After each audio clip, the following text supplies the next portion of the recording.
ज्या मंडळीमध्ये देवाचा पवित्र आत्मा आहे आणि जी मंडळी देवाच्या पवित्र आत्म्याच्या नियंत्रणामध्ये चालती, त्याचा अर्थ हा होतो की प्रभूने त्याची कृपा आमच्यावर केलेली आहे. म्हणूनच तो या ठिकाणी आहे. अनेक चर्चेस आहेत, अनेक सहभागिता आहेत, तिथं सर्व काय आहे? प्रभूची उपस्थिती नाही. परंतु दर रविवारी देवाचा आत्मा आम्हाला हेच विदित करतो, नॉर्थन मेमोरियल ख्राइस्ट चर्च, मी तुझ्यावर प्रीती करतो. म्हणूनच इथं तो कार्य करतो. अनेक वेळेस आम्ही त्या पवित्र आत्म्याला इथं आल्यानंतर खिंडा करतो, कारण कदाचित चुकीच्या विचाराने आम्ही या ठिकाणी आलो असेल, पापाने आलो असेल, राग घेऊन आलो असेल, अक्षमेच्या अंतःकरणाने आलो असेल, मत्सर असेल. तुम्हाला माहिती आहे का, पवित्र आत्म्यामध्ये भावना आहेत, इमोशन्स आहेत, त्याच्यामध्ये त्याला दुःख होतं, आम्ही त्याला रडवतो, आम्ही त्याला क्लेश देतो, त्याला वाईट वाटतं, तो खिन्न होतो. आज आम्ही सर्वांनी त्याला आनंदित केलेलं आहे. असो आनंदित आहे. हे मी नाही सांगत, इथं बसलेला प्रत्येक जीवात्म्याला प्रभू ती टोचणे देत असेल की आज मी माझ्या पवित्र आत्म्याला आनंदित केलेला आहे, जो माझमध्ये आहे, जो माझा कैवार घेतो, जो माझ्या जीवनातील सर्व माझं पाप सगळं बघतो, पण तरी तुम्हाला सोडून जात नाही.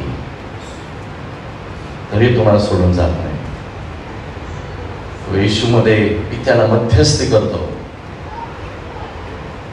आणखीन एकदा त्याला संधी दे.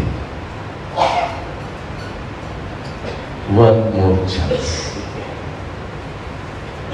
दिवसभरामध्ये आम्ही 10 पाप करतो, तो म्हणतो वन मोर चान्स. आणि त्या वन मोर चान्स कडे आज आपण येणार आहोत. आणि आजचा जो विषय आहे, does my life glorify or dishonour God? काय माझं जीवन प्रभूला आनंद देतो किंवा गौरव देतो, का माझं जीवन माझ्या जिवंत देवाचा सन्मान करत नाही?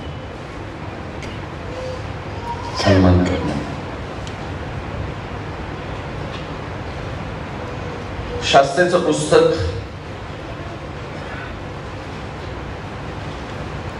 याचा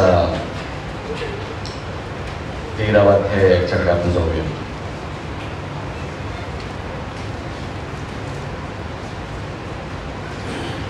आपलं पवित्र शास्त्र आपण उघडूया.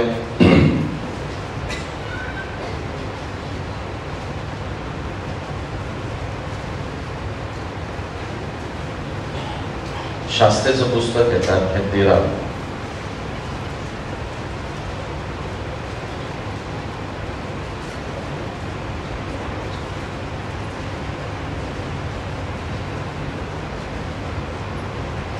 आणि त्याची काही वचन आपण वाचूया, म्हणजे आपल्याला देवाचं पण समजण्यासाठी मदत करेल.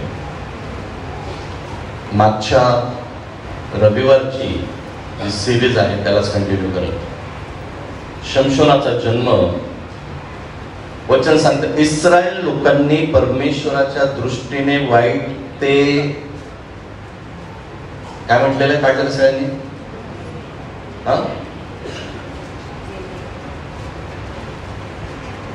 मला देवाच्या वचनाचे एक एक शब्द वाचायला खूप आवडतात, कारण त्याच्यात फार मोठं मर्म असतं.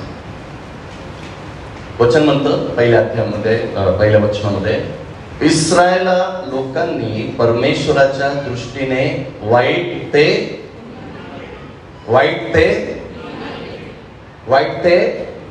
येस पुन्हा इस्रायल लोकांनी परमेश्वराच्या दृष्टीने वाईट केलं असं म्हटलेलं नाही, पुन्हा वाईट केलं. याचा अर्थ असा, ह्याच्या अगोदर ते तसं करत होते. आणि मग काय झालं, तेव्हा परमेश्वराने त्यांना 40 वर्षे बलिष्ठांचे अंकित केले. बलिष्ठी लोक त्यांच्या विरोधात उठवले आणि या बलिष्ठांनी या देवाच्या लोकांना अंकित केलं, जर बेजार करून टाकलं. 40 वर्ष या जुवाखाली त्यांना आपलं जीवन जगावं लागलं. 430 वर्ष काय कमी झाले होते का त्यांना मिस्राच्या गुलामगिरीतून निघून? परंतु एका गुलामगिरीतून वारंवार गुलामगिरीमध्ये येणं हे नक्कीच प्रभूला आवडत नाही.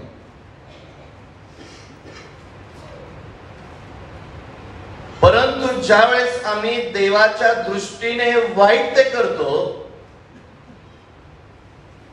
त्यावेळेस आमचे शत्रू आमच्यावर अंकित होतात. हे पवित्र शास्त्राचं सत्य वचन आहे. आणि त्यामुळेच आपण आज या ठिकाणी पवित्र आत्म्याच्या सानिध्यामध्ये काहीतरी केलेलं आहे. त्यावेळी सरागावी दान वंशातला मानोहा नावाचा एक माणूस होता. त्याची स्त्री वांझ होती असून तिला मूलबाळ झाले नाही. परमेश्वराच्या दूताने त्या स्त्रीला दर्शन देऊन म्हटले, पहा, तू वांझ असून तुला मूलबाळ झाले नाही, पण तू आता गर्भवती होऊन तुला मुलगा होईल. आता तू जपून राहा. इस्रायल लोकांना 40 वर्षाच्या मोठ्या असलेल्या या जाचापासून, त्रासापासून सोडण्यासाठी तो दान वंशातल्या एका स्त्रीला देवाचा दूत येऊन म्हणतो की तू वांझ झाली होती परंतु आता गर्भवती होशील. याचा अर्थ असा की मी तुला आता आई होण्याची जबाबदारी देत आहे. आणि आई होण्यासाठी तुला जपून राहायचंय.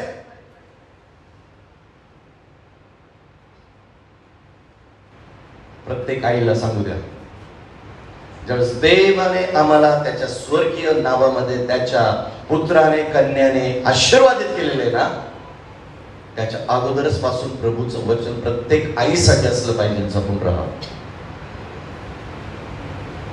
जपून राहा. कारण आईने जपून राहण्यामध्ये त्यांच्या येणाऱ्या पिढ्यांचा आशीर्वाद दडलेला आहे. आणि तो म्हणतो, कारण पहा, तू गर्भवती होऊन तुला मुलगा होईल. त्याच्या डोक्याला वस्त्र लावू नकोस, कारण जन्मापासूनच तो मुलगा देवाचा नाझीर होईल आणि इस्रायलास बलिष्ठांच्या हातून सोडवायला तोच सुरुवात करल. त्या स्त्रीने जाऊन आपल्या नवऱ्याला सांगितले, एक देव माणूस माझ्याकडे आला, त्याचे स्वरूप देवदूताप्रमाणे अति गौरवशाली होते, पण तो कुठून आला हे मी त्याला विचारले नाही व त्यानेही मला आपले नाव सांगितले नाही. तो मला म्हणाला, पहा, तू गर्भवती होऊन तुला मुलगा होईल. यापुढे तू द्राक्षरस किंवा मद्य पिऊ नकोस आणि कोणताही अशुद्ध पदार्थ खाऊ नकोस, कारण तो मुलगा जन्मापासून मृत्यूपर्यंत देवाचा नाझीर होईल. आता या स्त्रीने येऊन मानवाला, म्हणजे जो शमशोनाचा वडील आहे, त्याला येऊन सर्व हकीकत सांगितली. आणि मग हा वृत्तांत आम्हा सर्वांना माहिती, ही गोष्ट आम्हा सर्वांना परिचित आहे. संडे स्कूल मध्ये आम्ही लेकरं वाढत असताना आम्हाला सर्वात प्रभावित करणारं व्यक्तिमत्व कोणतं आहे, तर ते शमशोनाचं आहे. हा शमशोन या पवित्र शास्त्रामध्ये 4 लोकांपैकी एक होता की ज्याच्या जन्माचं भविष्य स्वतः देवदूताने येऊन केलेलं होतं. इसाहाकाच्या जन्माच्या अगोदर देवाचे दूत अब्रामाला सारेला भेटायला आले आणि तो म्हणतो, पुढच्या वसंत ऋतूत ज्यावेळेस मी पुन्हा येईल त्यावेळेस तुझ्या मांडीवर इसाहाक असेल. आणि हे दुसरं व्यक्तिमत्व होतं ज्याच्याबद्दल देव दूताच्या द्वारा त्याच्या आई वडिलांना बातमी देतोय. शमशोन, की जो बलिष्ठांपासून माझ्या लोकांना मुक्त करण्यासाठी सुरुवात करत, आरंभ करत. तिसरं व्यक्तिमत्व आपल्याला नवीन करारामध्ये पाहायला भेटतं की दूताने येऊन योहानाच्या जन्माबद्दल बातमी दिली होती. आणि चौथा जे बाळ होतं ते आहे तुमचा आणि माझा तारणारा प्रभू येशू ख्रिस्त, याच्या जन्माची बातमी गॅब्रिएल दूताने येऊन मरियेला दिली होती. त्याने येऊन स्वप्नात योसेफाला दर्शन दिलेलं होतं आणि या 4 बाळांपैकी एक बाळ शमशोन अतिशय विलक्षण पुढारी पण त्याचं आपल्याला पाहायला भेटतं. अनेक वेळेस त्याच्यावर आढ्यता मिरवावी, त्याच्याबद्दल गर्व करावा असं सहज आम्हाला संडे स्कूल पासून वाटतं. परंतु अनेक वेळेस ज्यावेळेस त्याच्या चरित्राकडे पाहतो त्यावेळेस मिक्स असलेलं हे त्याचं नेचर आहे ना, हे कुठंतरी आम्हाला दुःखित करून टाकतं. मी ज्यावेळेस माझ्या घरात वाढत होतो त्यावेळेस माझी आई मला आठवड्यातून 2 ते 3 वेळेस संध्याकाळच्या वेळेस मी स्कूलवरून आल्यानंतर बसल्यावर मला ती स्टोरी सांगायची पवित्र शास्त्रातली. आणि त्यापैकी 2 अशा स्टोरीज आहेत की त्याचे मी तिला खूप विचित्र प्रश्न विचारायचो. ती स्टोरी सांगून झाल्यानंतर तिला आठवतं की नाही माहिती नाही, मला आठवतं. मला सर्वात पहिली जी स्टोरी तिने सांगितलेली आठवती ती आहे प्रभू येशू ख्रिस्ताचा प्रिय शिष्य योहान. हा प्रभूसाठी त्याने किती त्रास सहन केला. आणि मग मला तिने सांगितलं की ज्यावेळेस त्याला शिक्षा देण्यात आली त्यावेळेस त्याला उकळत्या कढईच्या तेलामध्ये टाकण्यात आलं. तिथे तो मरण पावला नाही. त्याला रथाला बांधून पात्मस नावाच्या बेटामध्ये टाकून देण्यात आलं. माझी सर्वात पहिले आठवणारी स्टोरी माझ्या आईकडून कोणती तर ती आहे. आणि मी विचार करायचो तेलामध्ये पापड टाकलं की ते तळून बाहेर निघतं. कोणती वस्तू टाकली तर ती कुठेतरी परिपक्व होऊन येते. म्हणजे कच्चे पदार्थ हे खाण्या लायक बनून येतात. आणि या योहानाला उकळत्या कढईमध्ये टाकलं. विचार करा, उकळत्या कढईतून ज्यावेळेस त्याला बाहेर काढून फरफटत पात्मस नावाच्या बेटामध्ये टाकण्यात आलं असेल त्यावेळेस या योहानाची, जरी त्याला नैसर्गिक मरण आलं, एकमेव असा शिष्य की ज्याला नैसर्गिक मरण आलं, त्याचं शरीर कसं झालं असेल.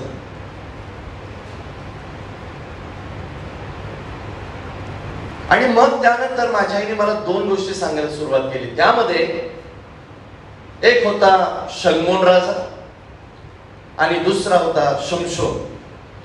आणि मग ह्या 2 स्टोरीजच्या वेळेस माझ्याकडे तिच्यासाठी एक विलक्षण प्रश्न होता. मला खूप सुंदर रीतीने तिने शमशोनाची गोष्ट सांगितली, शलमोनाची गोष्ट सांगितली. आणि या दोन्ही स्टोरीज ऐकून अनेक वेळेस मी थक्क झालो. मी म्हणायचो काय जबरदस्त कॅरेक्टर आहे. तुम्हाला माहिती आहे का, ज्यावेळेस एखाद्या थक्क झालेल्या कॅरेक्टर बद्दल आपण ऐकतो ना त्यावेळेस आम्हाला असं वाटतं की आम्ही देखील त्याच्यासारखेच असावं. आम्ही क्रिकेट खेळत असताना क्रिकेटची ज्यांना आवड आहे ना, तो ज्या प्रत्येक वेळेस धोनीची किंवा सचिन तेंडुलकरकडे त्याच्या बॅटिंगकडे बघत असे ना, तर मला पण ग्राउंडवर गेल्यानंतर असं वाटत असे की मी त्यांच्यासारखीच बॅटिंग करावी, त्यांच्यासारखे 6-4 मारावे. हालाकी तसं झालं नाही, कधी कधी झालं. पण आम्ही ज्यावेळेस एखाद्या व्यक्तिमत्वाकडून प्रभावित होतो सहज आम्हाला वाटू लागतं की मी पण तसा असावा. पण या 2 चरित्राकडे मी बघत असताना मला वाटलं नाही की मी शलमोनासारखा असावा किंवा मी शमशोनासारखा असावं. आणि या दोन्हीही स्टोरी सांगून झाल्यानंतर मी माझ्या आईला प्रश्न केला, आई शलमोन स्वर्गात गेला असेल का? आई शमशोन स्वर्गात गेला असेल का? मला तिने आजपर्यंत त्याचे उत्तर दिलेले नाही. आणि आजपर्यंत मला त्याचे उत्तर सापडले नाही. परंतु आजही तो प्रश्न माझ्या मनामध्ये आहे, कारण आपण त्यांचा न्याय नाही करू शकत. त्यांचं काय झालं असेल आपल्याला माहिती नाही. परंतु ज्यावेळेस आपण एक संडे स्कूलचे विद्यार्थी म्हणून घडत असतो ना, आपल्या समोर सर्वात मोठा प्रश्न हाच असतो की मी माझं आयुष्य अशा प्रकारे जगलो पाहिजे की मला स्वर्ग प्राप्तीच होईल. लेकरांनो, तरुणांनो, तरुणींनो, ज्या गोष्टी आमच्या आई वडिलांनी आम्हाला लहानपणापासून शिकवल्या आहेत, जर आम्ही देवाच्या वचनानुसार चालू तर आम्हाला स्वर्ग भेटेल. आम्ही जर देवाच्या वचनाचा अवमान केला तर आम्ही नरकात जाऊ. काय हे दोन प्रश्न आजही आमच्या जीवनामध्ये तितकंच आमच्या संगती बोलत आहे किंवा नाही?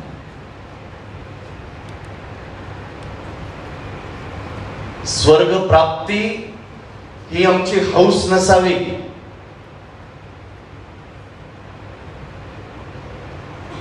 पुन्हा सांगतो, आमचं ख्रिस्ती जीवन हे हौसीचं जीवन नाही. आमच्या ख्रिस्ती जीवनाला प्रभूने त्याच्या वचनाचा आधार दिलेला आहे.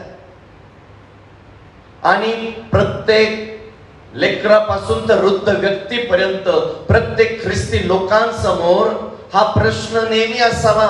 म्हणूनच मागच्या रविवारी आपण जे ऐकलं की मोशे इस्रायल लोकांना अनुवादन करत असताना म्हणतो की तू त्यांच्यावर, आई वडिलांना म्हणतो, तू आपल्या लेकरांवर देवाचं वचन ठसव.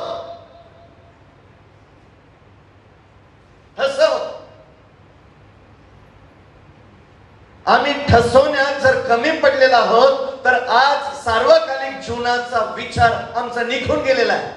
आम्ही सार्वकालिक जीवनापेक्षा आमच्या करिअरकडे जास्त लक्ष देतो आहोत. मी कोणत्या प्रकारे श्रीमंत होईल याच्याकडे जास्त लक्ष देत आहोत.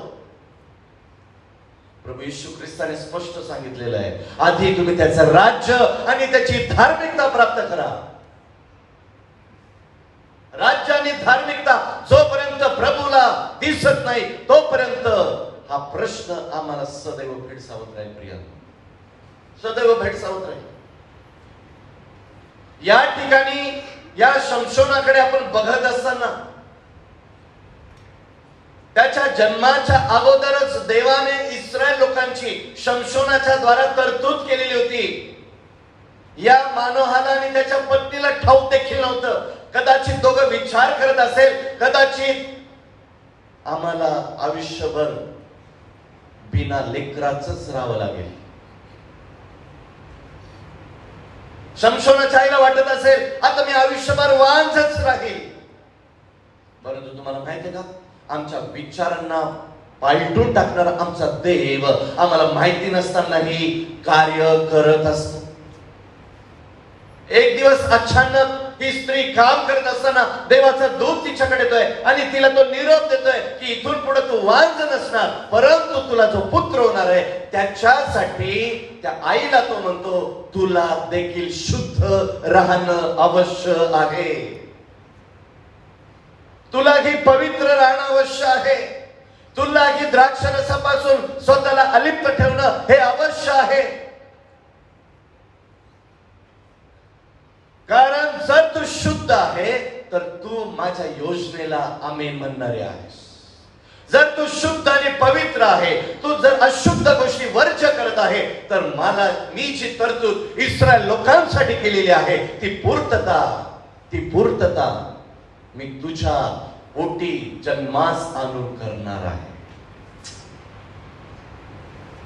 या स्त्रीने गोष्ट खूप चांगली केली. जाऊन आपल्या पतीला सांगितलं.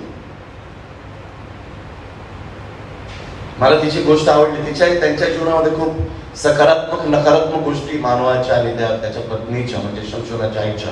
परंतु तिने एक गोष्ट जाऊन सांगितली की प्रभूने कोणीतरी आला होता की ज्याने मला असा निरोप दिला.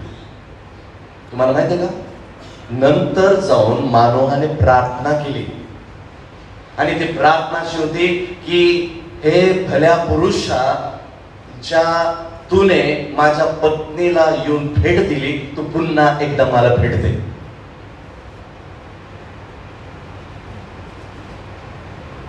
आणि ती प्रार्थना ऐकण्यात आली. माहिती का, घरी जाऊन वाचा, एवढा वेळ आपल्याकडे. ती प्रार्थना ऐकण्यात आली. ज्या व्यक्तीने येऊन, ज्या दूताने येऊन या मानोहाच्या पत्नीला भेट दिलेली होती, तोच पुरुष पुन्हा एकदा आला. तोच निरोप आता मानोहाला देखील भेटलेला आहे, त्याच्या पत्नीला देखील भेटलेला आहे. आणि आता ते दोघ जण आई वडील म्हणून सज्ज झालेले आहेत. सज्ज झालेले आहेत. कशासाठी? कारण आम्हाला देवाच्या योजनेतील असलेल्या बालकाला जन्म द्यायचा आहे. जन्म द्यायचा आहे. आणि मग ह्या शमशोनाचा जन्म झालेला आहे.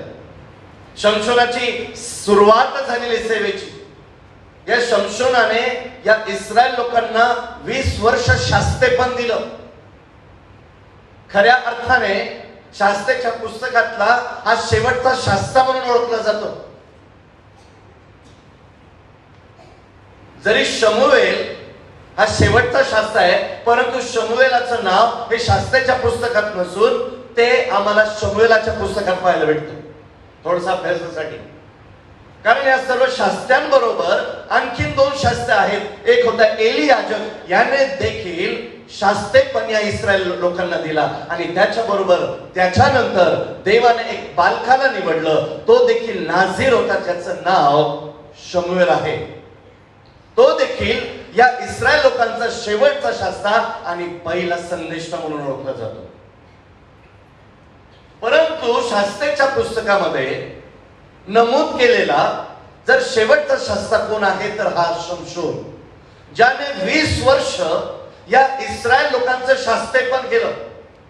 परंतु परमेश्वराची योजना त्याला ठाऊक असतानाही परमेश्वराच्या योजनेच्या विरहित जाऊन आपल्या शरीराच्या ताकदीवर गर्व बाळगून त्याने अनेक मोठ्या चुका केल्या.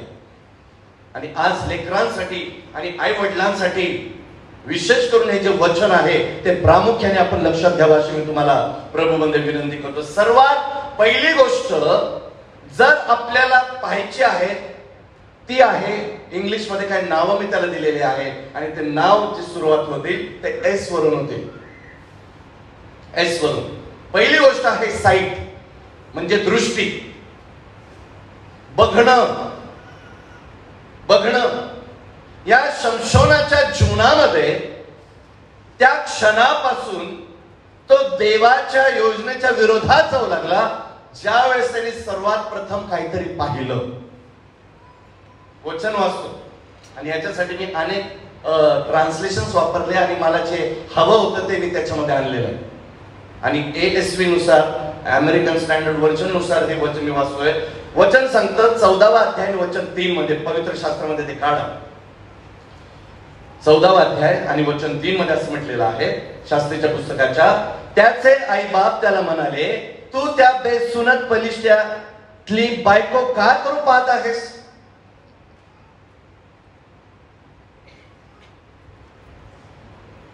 पलिष्ठांची बायको तुला काय करायची गरज आहे शमशोना? चिडलेले त्याच्यावर. पण तो म्हणतो, तुझ्या भाऊबंधात किंवा आपल्या साऱ्या लोकात कोणी मुली नाहीत काय? आता तुम्ही म्हणून बाळासाहेब घडी घडी तुम्ही ते ब्रदर सचिन वारंवार वारंवार वारंवार इंटरकास्टवर जास्ती का बोलता? आम्ही बोलत नाही, आम्ही ठसवत आहे. आम्ही ठसवत आहे. आई वडिलांना वाईट वाटलं, अरे तू कोण आहेस शमशोना? तुझ्या जन्माची बातमी स्वतः खुद्द देवाने त्याच्या दूताला पाठवून दिलेली. तू कोण आहेस तुला ठाऊक आहे का? ज्यांच्या बरोबर तुला युद्ध करायचंय, ज्यांच्यापासून तुला इस्रायल लोकांचा बचाव करायचा आहे, तू त्यांच्यातीलच बायको करतोय पलिष्ठांची. बघा ते वचन काय, तुझ्या भाऊबंधात किंवा आपल्या साऱ्या लोकात कोणी मुली नाहीत काय? शमशोन आपल्या बापाला म्हणाला, मला तीच पाहिजे. असं बोललं असेल. मी जशी ऍक्टिंग करून दाखवली ना, रुसून बसला असेल. नाही, मला तीच पाहिजे, मला तीच पाहिजे. का पाहिजे रे बाळा तुला? पप्पा, माझं मन तिच्यावर बसलंय. हे मी माझ्या मनचं नाही ठोकत आहे, वचनातले नाही.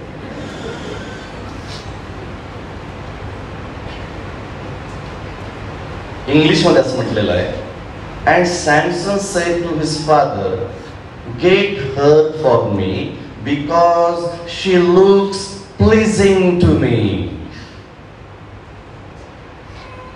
तो शब्द आहे ना, साईट. पहिलीच ती पोरीकडे बघितलं आणि ती त्याचं मन इतकं प्रफुल्लित करून गेली, इतकं प्रफुल्लित करून गेली की तो म्हणतो, तू कोणी असो, तू बलिष्ठी असो, आमच्या शत्रूची कोणी असो, परंतु मी तुझ्याशी लग्न करणार. एक चांगली गोष्ट केली, जाऊन आई बापाला सांगितली. असे अनेक संशोधन मंडळांमध्ये आजही, पप्पा नाही नाही तसं नाही, आईकडे जातो,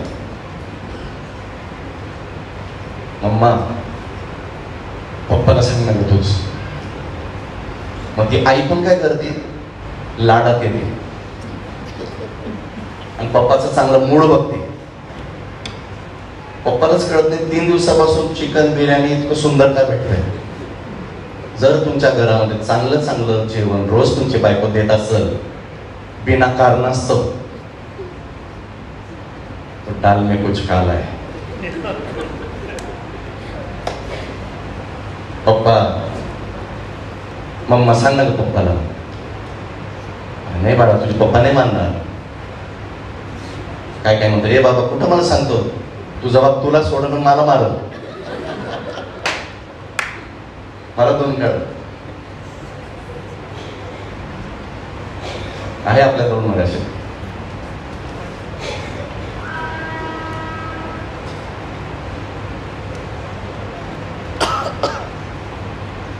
लाडा उडाला होता.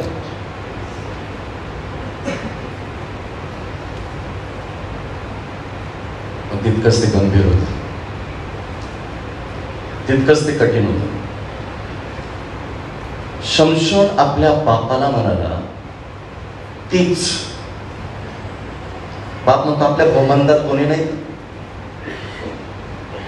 दानवंशातलाच होतो.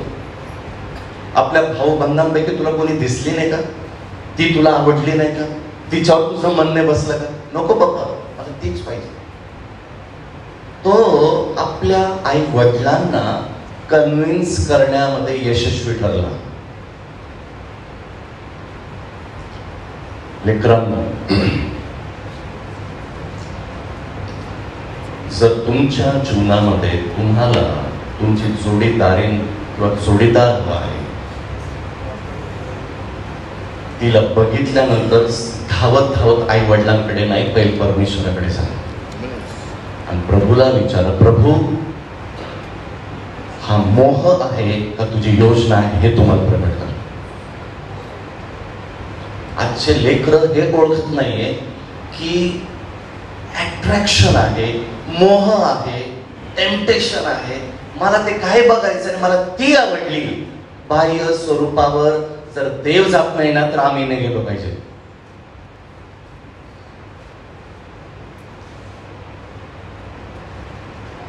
ती मुलगी किंवा तो मुलगा बाहेरून जितका सुदृढ स्वरूप सुंदर असेल, ती सुंदरता त्याच्या जीवाबरोबर, त्याच्या आत्म्याबरोबर जोडलेली आहे का ते पहा.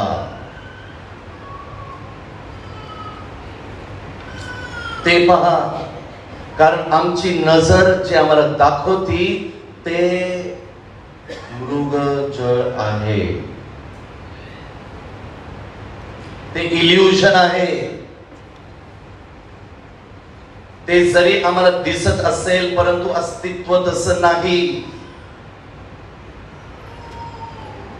आमचे नेत्र काय बघत आहे, या नेत्रांना सर्वात प्रथम देवाच्या हाती देऊन टाकतो. प्रभू माझ्या नेत्रांना मी तुझ्या आज्ञेने स्वाधीन करतो. दावीद राजा म्हणतो मी तर माझ्या नेत्रांबरोबर करार केलेला आहे. मी माझ्या नेत्रांबरोबर करार केलेला आहे. आजच्या लेकरांना मला हेच विनंती करायची की आपल्या नेत्रांबरोबर करार करा. प्रभू येशू ख्रिस्त म्हणतो की जर तुझा एक डोळा पाप करत असेल ना तर तुझं संपूर्ण शरीर त्या अग्निकुंडात जाण्याऐवजी तो एक डोळा काढून फेकून दे. ते बरं त्याच्यासाठी.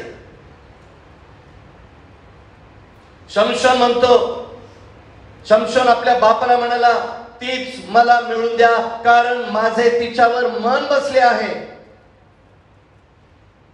मला तीच पाहिजे. आज आम्ही आमच्या जीवनातील जोडीदार सोबती कोण असावा याच्यासाठी मी तुम्हाला परत सांगतो, प्रार्थना करा. Take your time. जर ती व्यक्ती जर प्रभूने तुमच्या जीवनामध्ये ठेवलेली आहे आणि मी त्याच व्यक्तीबद्दल बोलत आहे जी प्रभूवर प्रीती करते, जी आपल्या भाऊबंधांपैकी असली पाहिजे, जी आपल्या समाजापैकी असली पाहिजे किंवा तो आपल्या समाजापैकी असला पाहिजे. हे मी येशूच्या नावामध्ये मंडळी तुमच्यावर ठसवत आहे आणि म्हणून हे वारंवार वारंवार वारंवार बोलणारच. कोणाला आवडो अथवा न आवडो, माझ्या देवाला काय आवडतं ते मी पहिले बघतो. कारण मी इकडं कोणाला खुश करण्यासाठी नाही, कोणाला आनंदित करण्यासाठी नाही, मी माझ्या देवाला आनंदित करण्यासाठी. तुम्हाला वाईट वाटलं चालेल, मी माझ्या देवाला दुःखित करू शकत नाही. हा माझ्या सेवेचा प्रिन्सिपल आहे. शमशोन आपल्या बापाला म्हणाला मला तीच पाहिजे, मला तीच मिळू द्या कारण माझे तिच्यावर मन बसलं आहे. आणि इतका त्याचा तो हट्ट होता, इतका त्याच्या आई बापाकडे त्याचा हट्ट होता की त्याला ते काहीच करता आलं नाही, काहीच करता आलं नाही. आणि आपल्याला पाहायला भेटतं की त्याने त्या स्त्रीशी त्याने लग्न केलं. आणि जर आपण पुढे जाऊन पाहिलं 14व्या अध्यायामध्ये तर त्या ठिकाणी त्याच्या जीवनामध्ये ती स्त्री कायमस्वरूपी राहिली नाही. शमशोनाच्या जीवनामध्ये 3 स्त्री आल्या, 3 स्त्रिया. शेवटची दलीला, दुसरी जी स्त्री त्याच्या जीवनात आली ती वेश्या होती. शी वॉज अ प्रॉस्टिट्यूट. कधी कधी मी विचार करतो शमशोना, तो पवित्र आत्म्याचं सामर्थ्य तुझ्यावर इतकं प्रखरतेने उतरून येत होतं, परंतु तरीही तू अशा गोष्टी करत होतास.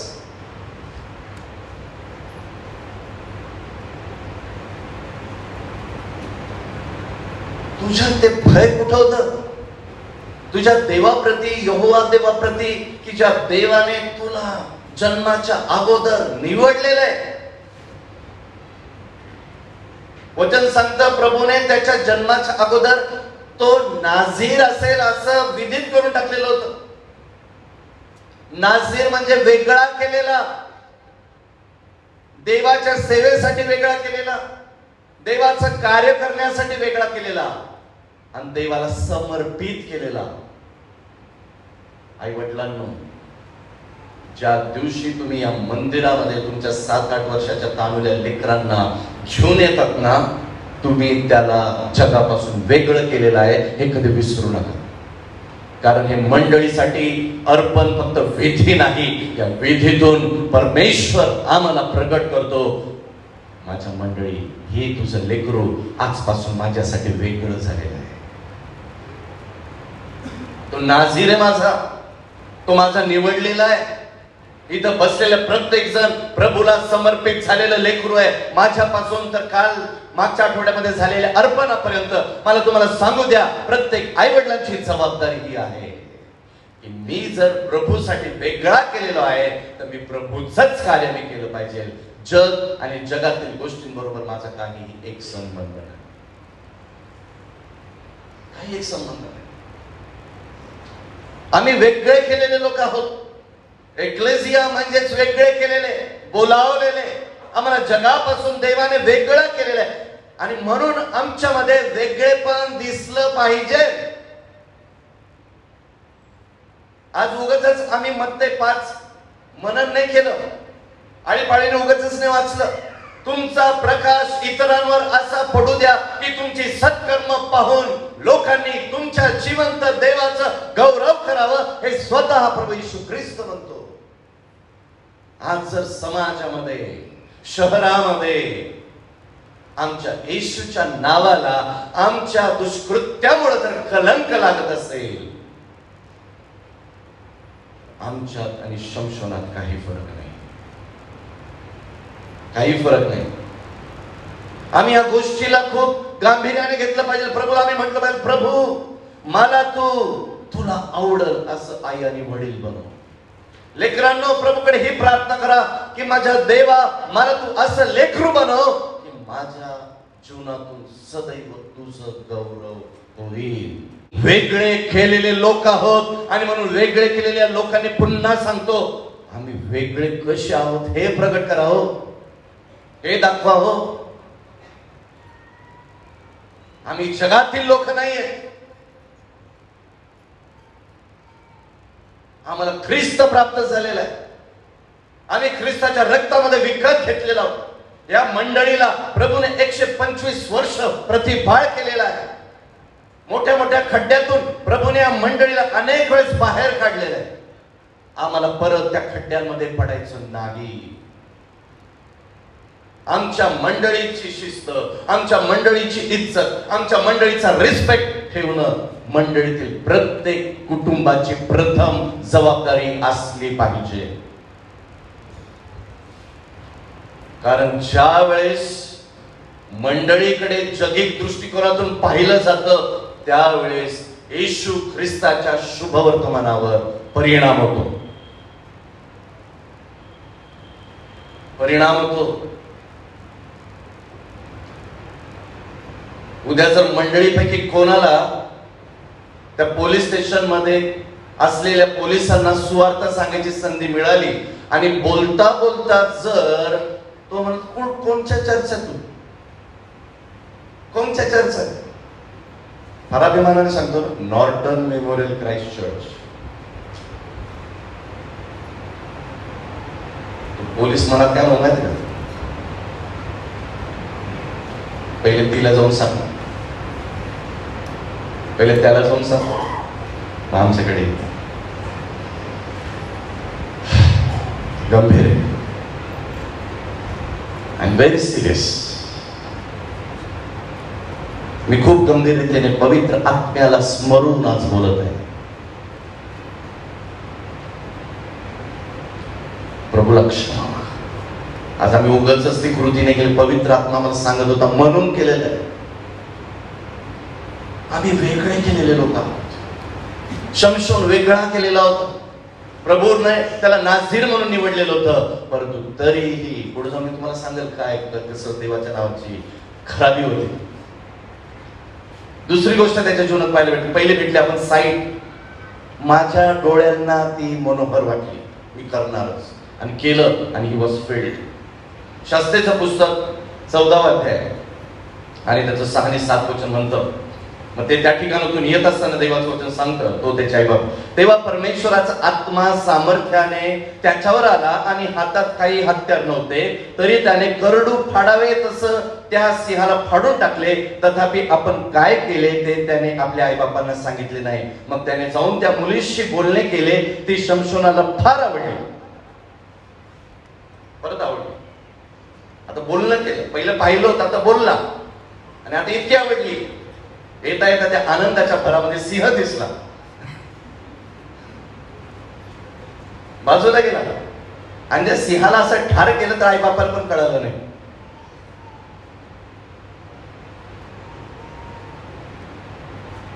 हा सिंहाला ठार करणारा, त्याच्यामध्ये स्ट्रेंथ, सेकंड असलेला एस आहे, तो आहे strength. After site it is strength. तुम्हाला माहिती आहे का, जरी शरीरामध्ये त्याच्या भक्कम ताकद होती, स्ट्रेंथ होती, परंतु तितक्याही पेक्षाही दुप्पट हा आत्म्यामध्ये कमकुवत झालेला होता. आतून कमकुवत होता, निर्णय घेण्यात कमकुवत होता. सिंहाला तर त्याने करडूला जसं फाडतं तसं फाडून मारून टाकलेलं होतं. आणि त्यातल्या त्यात म्हणी म्हणायचं तर फार त्याला वेळ होतो. तिकडे जाऊन एक मस्त पैकी त्यांनी म्हण लिहिली, आजच्या भाषेमध्ये शायरी. ज्यावेळेस एखाद्या मुलीकडे आमचं प्रेम होतं, आम्ही नेहमी तिला आहे ना प्रभावित करण्याचा प्रयत्न करतो. मग लग्नाच्या अगोदर इतकी ती प्रभावित असते, इतकी प्रभावित असते, आणि मग समजतं लग्न झाल्यानंतर 1 वर्षांनी 2 वर्षांनी ती कशी आणि तो कसा. तुम्हाला माहिती आहे का, शमशोन निर्णय घेण्यामध्ये पूर्ण रीतीने असक्षम होता. फक्त तीच ताकद आत्म्याच्या द्वारा त्याच्यात यायची आणि मग तो बलाढ्य काहीतरी काम करायचा, मध्येच कोल्ह्यांना पकडून आणायचा, मध्येच बलिष्ठांच्या शेतामध्ये त्या कोल्ह्यांच्या शेपटीला आग लावून सोडून द्यायचा, त्यांची नासधूस करायचा, मध्येच ते गाढवाचं जाबाड घेणार, 3000 लोकांना तो मारून टाकणार. वचन सांगतं त्या शक्तीचा त्याने सर्वात शेवटी जो प्रयोग केला ना, तो होता त्या मंदिरामध्ये, दागोनाच्या मंदिरामध्ये. ज्यावेळेस त्याला नृत्य करण्यासाठी आणलं एका मुला, तो म्हटलं मला त्या 2 खांबाकडे नाही, ज्याच्यावर हे संपूर्ण मंदिर हे उभारलेले. आणि ती ताकद त्याने अशी वापरली ना त्या ठिकाणी अंध असताना. वचन सांगतं की त्याच्या हयातीत त्याने एवढे लोक मारले नाही, ते त्याने त्या मंदिरात मारले. ताकद. परंतु त्या शेवटी ताकदीचा उपयोग त्याने का केला, तो परमेश्वराला म्हणतो, प्रभू मला यांचा सूड घ्यायचा आहे. देवाचं सामर्थ्य कोणाचा सूड घेण्यासाठी नाही, देवाचं सामर्थ्य देवाचं गौरव प्रगट करण्यासाठी असतं. आम्हाला मिळालेला पवित्र आत्मा, आम्हाला मिळालेली पवित्र आत्म्याची दानं ही केवळ आणि केवळ देवाच्या गौरवासाठी आहे. शमशोनाला आपल्या ताकदीवर इतका गर्व होता आणि त्याच्या जीवनामध्ये ताकद असूनही, स्ट्रेंथ असूनही निर्णय घेण्याच्या क्षमतेमध्ये तो पूर्ण असक्षम होता. प्रियानो, शमशोन दुसरी गोष्ट आम्हाला स्ट्रेंथ करून दाखवतो की आम्ही निर्णय कसा घेत आहोत. तसा निर्णय आमचा आहे, कारण तुमचा एक निर्णय तुमचं जीवन उद्ध्वस्त करण्याचं कारण ठरू शकतं. आमचा एक निर्णय आमच्या आई वडिलांचं इज्जतपणाला आणण्याचं कारण ठरू शकतं, आणि आमचा एक निर्णय आमच्या देवाचं नाव भ्रष्ट करण्याचं कारण ठरू शकतं. म्हणून प्रत्येक वेळेस तुम्ही तुमच्या जीवनातील कोणताही निर्णय असा, कोणताही असो, परंतु तो निर्णय देवाच्या निर्णयाबरोबर जोडला पाहिजे. प्रभू तुला जर आवडत आहे तर त्याला मी आमेन म्हणतो. प्रभू जर तुला आवडत नाही तर ते न करण्याची ताकद मला दे. ही ताकद मागाव प्रभूकडे. आम्ही वेगळ्याच ताकदी मागतो नाही. शमशोनाकडे शारीरिक ताकद होती, परंतु निर्णय घेण्याची ताकदच नव्हती. तिकडे तो फोल ठरायचा, तिथं तो अपयशी ठरायचा. त्याचे आई वडील त्याला म्हणाले, आपल्यामध्ये नाही का? नाही, मला तीच करायची. नंतर तो एका वेश्येकडे, गजाकडे मध्ये जात होतो. पहिली ती तिमणाची, गजाची, आणि मग नंतर दलीलाकडे तो जातो. अहो, त्याच्या जीवनामध्ये या तिन्हीच्या तिन्ही स्त्रियांनी जर त्याला काय दिलं असेल तर तो होता धोका. कारण का? शरीराने जरी बलाढ्य, शरीराने जरी श्रेष्ठ, शरीराने जरी ताकदवर, परंतु निर्णय घेण्यामध्ये असक्षम असलेला देवाने नेमस्त केलेला हा पुढारी होता, शास्ता होता. वाईट वाटतं त्याच्या जीवनाचं. आणि म्हणून त्याच्या जीवनामध्ये जर काय आलं तर ते पाप. Third S is sin. पाप. आणि म्हणून आपल्याला पाहायला भेटतं की त्या स्त्रियांमुळं तो बहकत गेला, त्या स्त्रियांमुळे तो चुकत गेला. स्त्रियांचा मोह त्याच्या जीवनामध्ये अशा प्रकारे कार्य करत होता, त्याच्यामध्ये तो अशक्त ठरत गेला. आणि सतत सतत आणि सतत त्या गोष्टी शमशोनाच्या जीवनामध्ये असल्यामुळं त्याच्या जीवनामध्ये जर कोणती गोष्ट निर्माण झाली तर ती होतं देवाला न आवडणारी, देवाला न आवडणारी. वचन 16 शास्त्रीचं आणि 20 आणि 21 काय म्हणतं बघा. ती त्याला म्हणाली, शमशोन पलिष्टी तुमच्यावर चालून आले आहेत. तो झोपेतून जागा झाला. ही पहिली वेळ होती तो झोपेतून खरं जागा झाला. कारण जरी तो मोठे मोठे कृत्य करत होता परंतु तरी तो आत्मिक रीतीने झोपलेलाच होता. आज मंडळीतील प्रत्येकाला जागृत राहण्याची गरज आहे. We need to be awake all the time. आत्मिक जीवनामध्ये आम्ही झोपलो ना तर आमच्या जीवनामध्ये ती झोप पाप आणण्याचं कारण ठरत असतं. तुम्हाला माहिती का, पाप हे आमच्या जीवनामध्ये आम्हाला प्लेजर देतं, आनंद देतो. परंतु ते प्लेजर एकदा मिळालं ना, त्या पापाचा आनंद एकदा मला मिळाला ना की तो पाप म्हणतो आता मी तुला अजून मोठं प्लेजर द्यायला तयार आहे, अजून मोठा आनंद द्यायला तयार आहे. म्हणून मी मागच्या रविवारी सांगितलं, कोणतीही गोष्ट एका दिवसात होत नाही. ती step by step, step by step, step by step सैतान आम्हाला प्रवृत्त करत असतो त्या गोष्टीवर. किंवा कधी कधी सांगू का मी तुम्हाला, आपण कधी कधी ना उगाच सैतानाला नाव ठेवतो. करतो सगळं आपण, सैतानाने माझ्यावर भुरळ टाकली. अरे भुरळ टाकली ते त्याचं काम आहे, परंतु त्याला बळी तू का पडलास? सर्पाने जरी हवेला भुरळ टाकली, खा म्हटलं, पण खाण्याचं काम केलं कोणी? ते फळ तिला मनोरम वाटलं, मोहक वाटलं. आणि सैतान नेहमी आम्हाला अशा गोष्टी दाखवतो ज्या आम्हाला आकर्षित करतात. कारण सैतानाला आम्हाला आत्मिक रीतीने वीक करायचं आहे. सैतानाचं विश्वासणाऱ्यांसाठी सर्वात मोठं धोरण काय असेल? तुम्ही आत्मिक जीवनात चालत असताना तुम्हाला आत्मिक रीतीने अशक्त करायचं. आणि ज्यावेळेस आम्ही त्या प्लेजरला बळी पडतो, आम्ही त्या पापाला ज्यावेळेस बळी पडतो, एक पाप वाढत जातं, दुसरं येतं, तिसरं येतं, चौथं येतं, आणि मग ते प्लेजर इतके वाढत वाढत जातात. आणि हे प्लेजरची सुरुवात जर कुठून झाली असेल? साईट पासून. नीट लक्षात घ्या, पाहण्यापासून या शमशोनाच्या जीवनामध्ये पापाने उगम केलेला होता.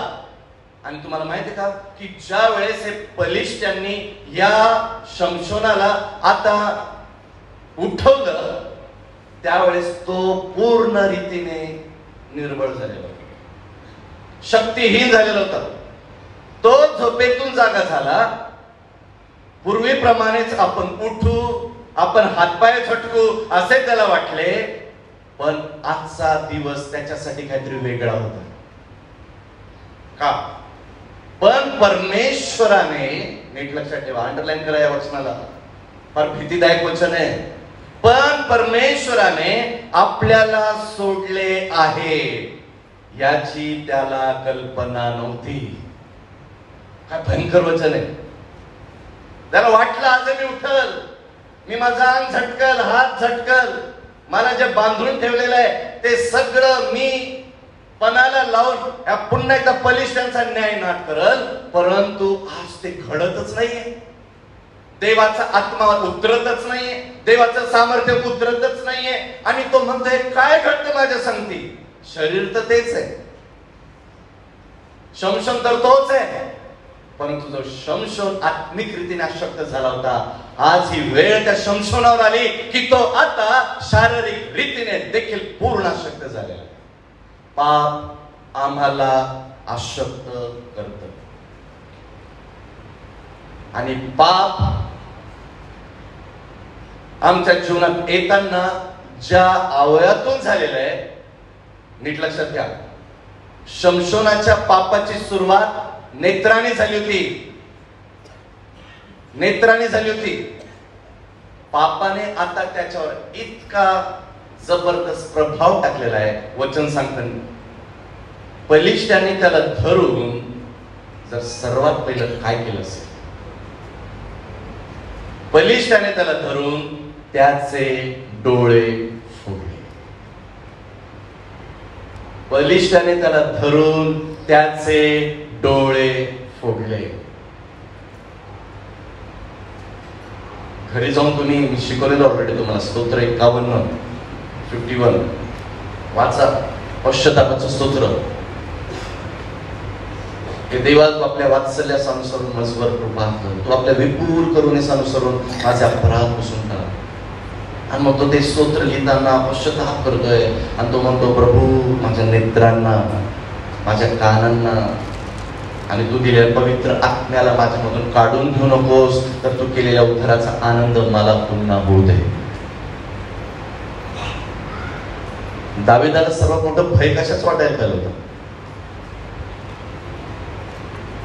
मला हे वचन खूप आवडतं, काय जबरदस्त. तो म्हणतो, खऱ्या अर्थाने जर तुम्ही आणि मी त्याच्या जागेवर असतो ना, तर आम्ही म्हटलं असतो, माझं राजपद जाऊ देऊ नको, हे देवा माझं सिंहासन जाऊ देऊ नको, मला त्या राजपदावरून खाली आणू नको, हे आम्ही बोललो असतो. दाविदाने त्या गोष्टीने मागितलं प्रभूकडे. दावीद म्हणतो, तू दिलेला पवित्र आत्मा माझ्यामधून काढून घेऊ नकोस. त्याला माहिती आहे, बाळासाहेब नेहमी सांगत असतात, माझ्यात पवित्र आत्मा आहे तर मी सर्व काही आहे.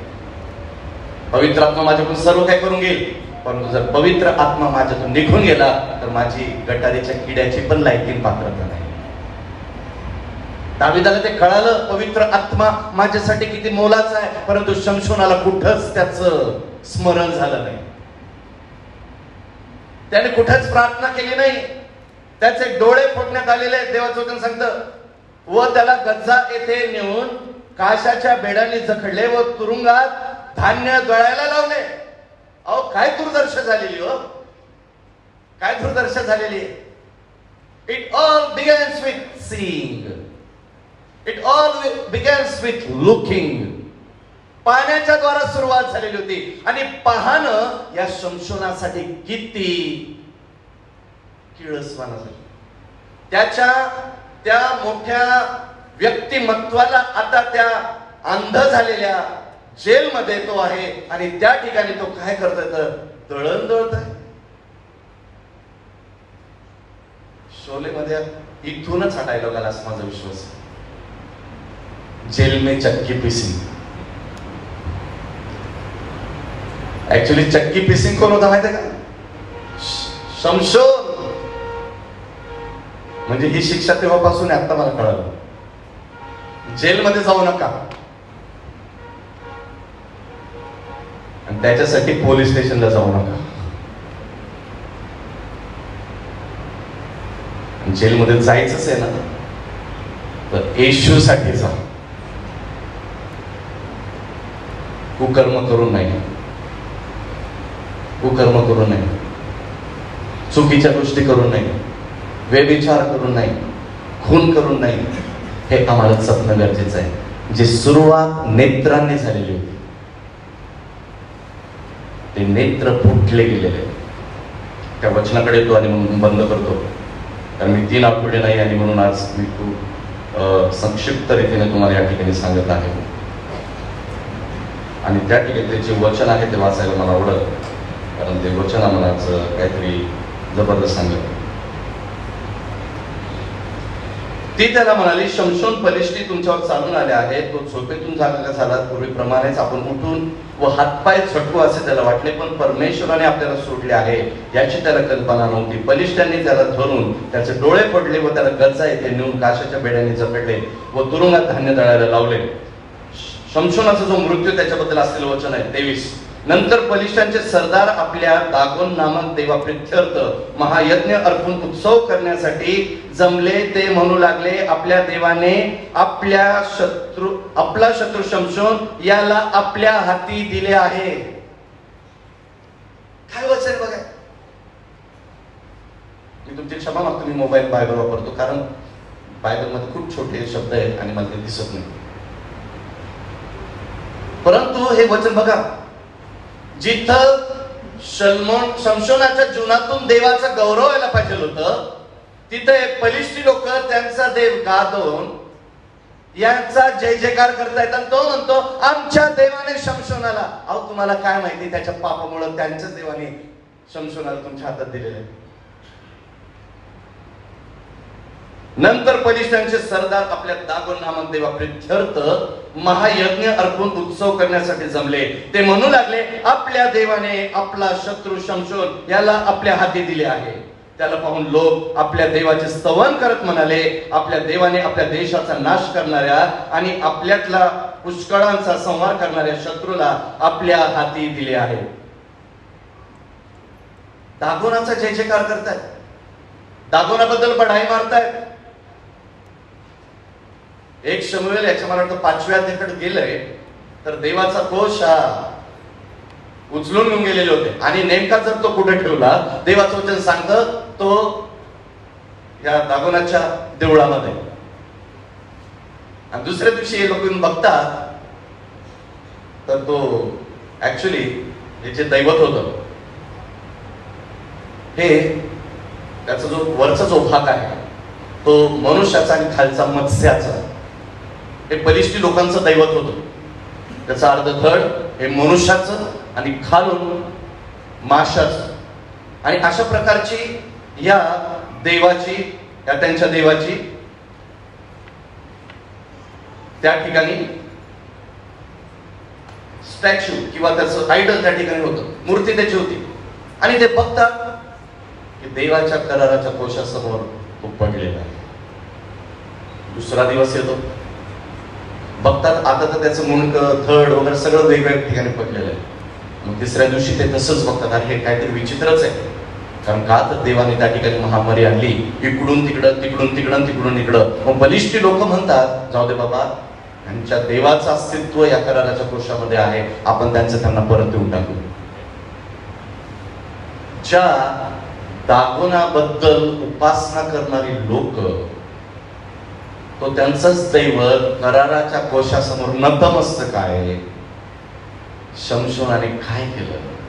त्याच्या या वृत्तीमुळं, त्याच्या या पापामुळं, त्याच्या या चुकीमुळं, त्याच्या असक्षम असलेल्या निर्णय घेण्याच्या क्षमतेबद्दल त्याने आपल्या देवाचा अवमान केला. आता लोकांना काय माहिती की शमशोन का त्यांच्या हातात सापडलेला आहे? शमशोनाने तिकडे देवाचं गौरव करायला पाहिजे होतं. शमशोनाच्या ठाई त्या ठिकाणी कोणत्या प्रकारचा पश्चाताप नाही, शमशोनाच्या ठाई कोणत्या प्रकारची पश्चातापाची वृत्ती नाही. आणि वचन त्याला सांगतं, त्याला पाहून लोक आपल्या देवाचे स्तवन करत म्हणाले, आपल्या देवाने आपल्या देशाचा नाश करणाऱ्या आणि आपल्याला पुष्कळचा संहार करणाऱ्या शत्रूला आपल्या हाती दिले आहे. ते आनंदाच्या भरात म्हणाले, शमशोनाला समोर आणा, म्हणजे तो आपली करमणूक करेल. तेव्हा त्याने शमशोनाला तुरुंगातून आणवले आणि तो त्यांची करमणूक करू लागला. त्याने त्याला खांबामध्ये उभे केले. आपला हात धरणाऱ्या मुलाला शमशोन म्हणाला, ज्या खांबावर आहे, ज्या खांबावर हे मंदिर उभारलेलं आहे ते मला चाचपू दे, म्हणजे मी त्यावर टेकेन. त्या इमारतीत स्त्री पुरुष गर्दी खूप झाली होती. बलिष्ठांचे सर्व सरदार तेथे होते. सुमारे 3000 स्त्री पुरुष गच्चीवरून शमशोनाची गंमत पाहत होते. शमशोनाची काय परिस्थिती झाली? तेव्हा शमशोनाचं बघा धावा करतोय परमेश्वराचा. तेव्हा शमशोनाने परमेश्वराचा धावा केला, हे प्रभू परमेश्वरा, कृपया माझी आठवण कर. आता सुचलं का? बाळक साहेब प्रार्थना करा, बाळकीनबाई प्रार्थना करा. नाही, आणि तो काय म्हणतो, हे प्रभू परमेश्वरा, कृपया माझी आठवण कर. हे देवा, फक्त ह्या वेळेस मला बळ दे, म्हणजे आपल्या डोळ्यांबद्दल मी बलिष्ठांचा एक झटक्यात बदला घेईन. शेवटपर्यंत सुधारलं आणि त्याने आपलं मन असं तयार करून घेतलेलं होतं. तो म्हणतो, ह्यांच्या बरोबर आता मला पण खूप झालं, मी पण मृत्यू पावतो. It was nothing but suicide.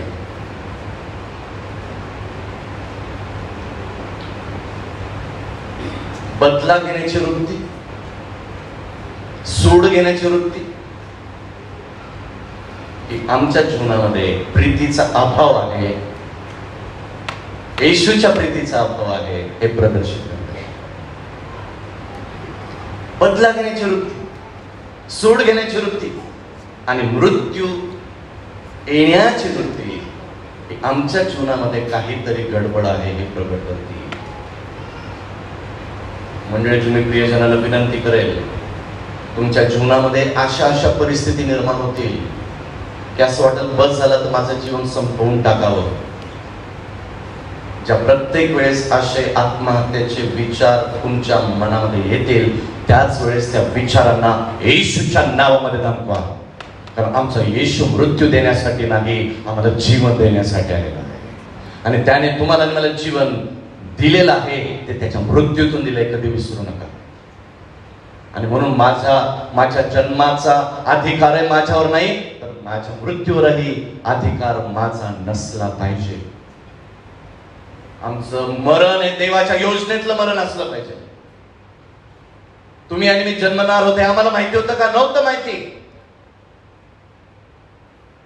परंतु आम्ही कधी मृत्यू पावणार हे देखील आम्हाला माहिती नाही. परंतु आमचा मृत्यू करून घेणं आणि मृत्यू आमच्यावर हाताने ओढून आणणं, ह्या वेळेस समजा की कुठंतरी सैतानाने आमच्या विचारांवर पूर्ण ताबा घेतलेला आहे आणि आम्हाला हे जीवन आता नकोस झालेलं आहे.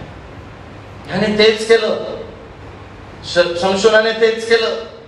प्रभू त्यांच्या बरोबर मला मरण येऊ, त्यांना तुम्ही मारून टाकेल, परंतु आता मला पण जगायचं नाही.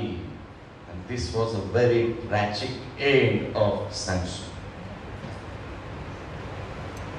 कुठेही पश्चाताप वृत्ती आली नाही, कुठे क्षमा मागण्याची वृत्ती आली नाही, कुठेही आत्मिक रीतीने सशक्त होण्यासाठी या शमशोनाने प्रयत्न केला नाही. प्रियानो, आम्हाला शमशोन आज सांगत आहे आणि तो म्हणतो मी जी चूक केली ते तुम्ही करू नका, मी जी चूक केली ते तुम्ही करू नका. आज प्रभूला म्हणा, प्रभू माझ्या जीवनामध्ये माझं जे पालकत्व आहे, लेकरांनो तुम्ही देखील तुमच्या जीवनामध्ये तुम्हाला जे सुंदरसे आई वडील देवाने दिलेले आहेत, दोघांची एकमेकांप्रती असलेली जबाबदारी आम्हाला देवाचं वचन समोर ठेवून पार पाडायची आहे. समोर ठेवून. तुमच्या सगळ्याच प्रश्नांची उत्तर आम्ही देऊ शकणार नाही, परंतु देवबाप नक्कीच देईल.